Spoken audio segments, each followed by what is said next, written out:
Crystals are powerful tools for spiritual protection and healing. In this video, let's explore the properties of various crystals and teach you how to use them to create a protective shield around yourself. Understanding crystal energy. Here is an explanation of the concept of crystal energy and how it can benefit your well-being. Crystals are believed to have unique vibrational energies that can interact with our own energy fields. They can help to balance, harmonize, and protect our aura. Crystals can be used for various purposes, including healing, meditation, and spiritual protection. Crystals for protection. Let's discuss the properties of protective crystals such as black tourmaline, obsidian, and tiger's eye. Black tourmaline protects against negative energy and electromagnetic fields. Obsidian absorbs negative energy and provides grounding.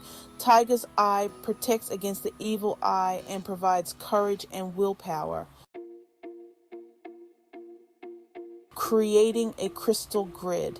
Here's how to create a crystal grid for protection and energy amplification. Choose crystals with protective properties. Arrange the crystals in a specific pattern such as a circle or grid.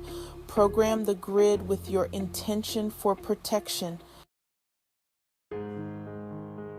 Crystal cleansing and charging. Here is an explanation of the importance of cleansing and charging your crystals. Cleansing removes any negative energy or attachments. Charging restores the crystal's energy and potency. Use methods such as smudging, moonlight charging, or running under running water. Wearing crystals. Here are tips on wearing crystals for daily protection. Choose crystals that resonate with you personally. Wear them close to your body, such as in a necklace, bracelet, or pocket. Cleanse and charge them regularly. If you found this video helpful, don't forget to like, subscribe, and click the bell icon so you never miss our guides on protecting your spiritual well-being. Comment with your own experiences. What form of spiritual protection and crystals do you like wearing? Thanks for watching. Stay spiritually protected.